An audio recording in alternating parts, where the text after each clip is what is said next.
Hi, everybody. Tommy Clayton here, an OpenSciEd teacher and writer. Excited to dig into lesson 4 from Unit 8.1. So we are going to cover a little bit about how we got to this lesson, talk about this lesson at a glance, look at some key moments, and then talk through some material management tips and tricks. This is a fun lesson. There are a few tricky moments, so I'm excited to share some of the details with those. All right, so let's remind ourselves of how we got here. So we're coming off of lesson 3. We had this really great, exciting lesson where we figured out that like all stuff that's solid actually like bends or change shapes. We had probably some great arguments, and we were probably pretty surprised that things like concrete can actually bend.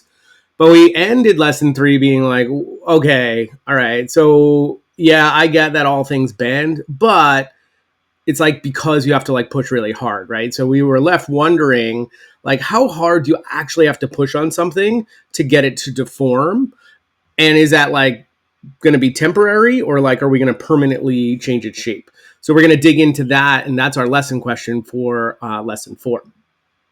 So let's take a look at this lesson at a glance.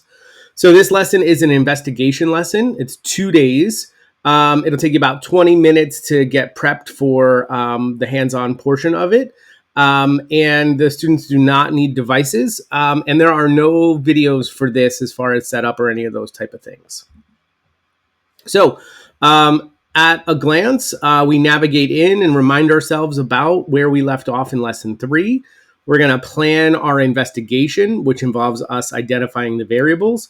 And we're going to carry out that investigation and start to compare our data.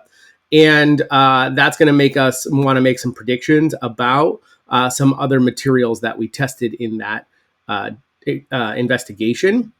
And then on day 2, we navigate in to think about how we can compare our data. We gather some information about that and some other materials that we were like wondering about, maybe from lesson 3. We have a nice consensus discussion where we add to our progress trackers, and then we evaluate a claim using some evidence, and then we navigate to think about where we're going to go next. So here's the big things that we figure out. On day 1, we find out that you can actually measure force, and there's a unit of measure called a Newton. We figure out some stuff about using lines of best fit. And we figure out that some materials can actually like go back to their original shape, and then others like do not do that. On day 2, we put it all together to realize that all materials are elastic to a point, and this depends on the material and maybe the thickness. If you push a material past something called the elastic limit, it will deform permanently. And if you keep pushing beyond that, that's when we'll start to see it break or like crack or fracture. All right, so now I want to share some key moments in this lesson with you. All right, so we navigate into the lesson by calling back to what we saw in the video with the concrete beam in lesson 3. And we introduce in part 2 this idea for an investigation. Like we're thinking that there might be some amount of force that causes things to like deform. And maybe there's like a limit or something where things like actually break. So we're going to get the kids around a demonstration table, and we're going to introduce these materials. So first thing we're going to show them is this like wooden stick and these 2 bricks that we can put across and think about how we could like push down on those just like we saw. Then we're going to introduce the new tool, which is our spring scale. So we're going to bring that out. We're going to talk through how that works, how that can actually measure force. And we're going to take that and then push down on the wooden stick. We're going to demonstrate this for the kids. And as we're doing this, we're planning out our investigation. So we're thinking about the different variables, right? Like what are we going to change? What's going to be our independent variable? What's going to be our dependent variable? And as we do this, we're demonstrating it for the kids with everyone around this table. And so they can see that as we push down on that spring scale, that wooden stick bends a little bit, right? And we're actually able to measure where it started from and compare that to where it like bends down to using a ruler. So we're ultimately going to produce this chart here, and this will help serve a purpose for the kids when they start to actually carry out the investigation. And so after we plan that investigation and we think about the ways that we can measure the different variables, we actually carry out that investigation. So you'll see on the screen, here's a little picture of the setup. And so each group is going to test something a little bit different. And that means in terms of the material and the thickness. So you'll see in the picture, they're testing these wood stirrers. So you may have one group testing one single wood stirrer and then another group testing two wood stirrers like taped together.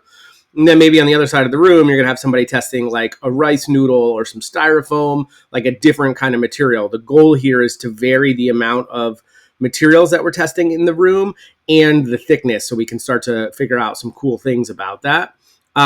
During this, it's really cool that every student has a role in the investigation. So somebody's going to be pushing down on the material, somebody's going to be holding the ruler, somebody's going to be measuring, like citing that measurement with the ruler, somebody's going to be writing down the data, and you're going to do lots of trials so the kids can switch up those roles. So everybody's got a job, everybody's active in this investigation. So after that, in part 5, we are going to think about how we can like graph our data and what that tells us. Okay, super important thing here. You want to make sure you're clear with the kids to not draw a line until it's time to do so as a class. Okay, so in this case, the kids really want to just like connect the dots. I mean, I don't blame them. You see dots, you want to connect them. But in this case, we're going to ask them not to connect the dots because we're going to introduce something during part 5 called a line of best fit. So before we introduce that, we show this slide and we ask the kids like, hey, which one of these lines like really represents the pattern in the data, the trend? Kids will say C, and then we move on and we help the kids draw that line of best fit. Okay, so you may want to reach out to the math teacher in your school, see where kids are at with this. If they're familiar with it, then you can move through this a little bit quicker. If not, you may need to take a little bit of time to help them understand how to draw that line of best fit. So after we do that, we compare the data with some partners. We look at the different slope of the line. We are not calculating it, just qualitatively looking at it to be like, oh, it's really steep, or oh, it's sort of flat, right? And this makes us wonder about other materials. So like, yeah, we tested, styrofoam and wood, but like we were wondering about other stuff like back in lesson 3, like metal and concrete and diamonds, right? All those things. And so we're going to read about some other material tests.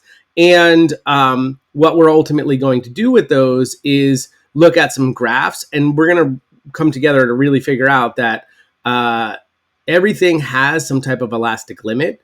And everything bends, but it depends on like the material, right? So like diamonds don't bend as much as maybe like rubber or steel. And so we come together in part 9 to really like pull all of this together. And you're going to develop this chart with the students to really think about the fact that like even a little push causes something to bend, but we may not always see it, right? But it does bend according to our graphs and our data. As soon as you apply the littlest bit of force, there is deformation. And if you keep pushing and you keep pushing, eventually you will reach an elastic limit. And then pushing beyond that, we get to our breaking point where things break into pieces, right? And we come to realize that this depends on the material and it depends on the thickness of that material. Okay, so the lesson wraps up with posing this question to the students. Great, we figured out that like when you push on things, sort of like nothing's moving, they bend and they change shape. But now we're like, well, what about like when things are moving? What is pushing on what? And so we're going to pose this question, sort of setting up another argument, right? Like when the golf club hits the golf ball, like what's doing the pushing? Is the club pushing on the ball? Is the ball pushing on the club? Like what's happening there?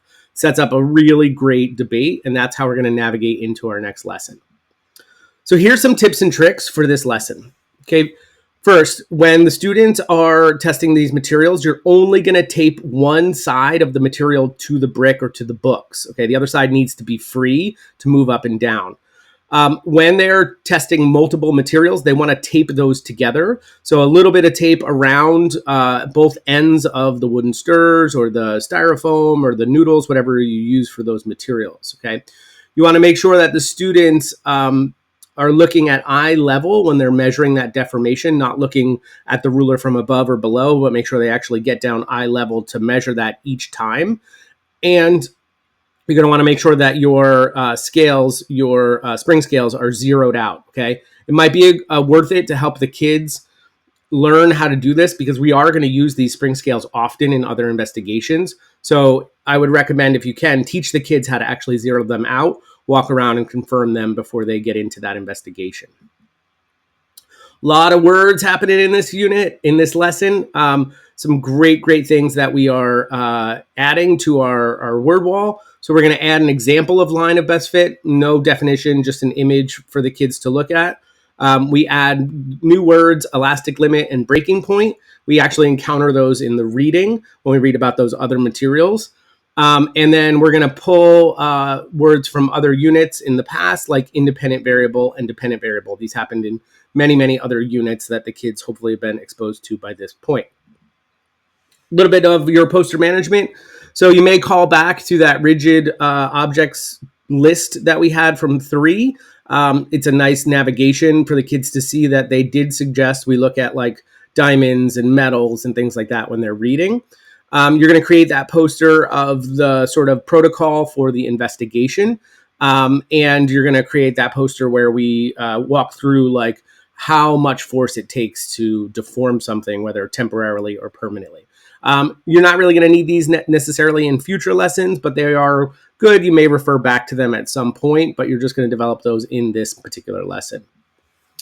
All right, and that is going to do it. I hope you got some great information about this investigation. The kids really enjoy seeing how much stuff bends, and it kind of blows their mind when they figure out that like any amount of force actually causes something to bend. We just sort of like can't see it. So that's going to do it for me. Come back and join us for lesson 5, and we'll see where this goes. Thanks, everybody.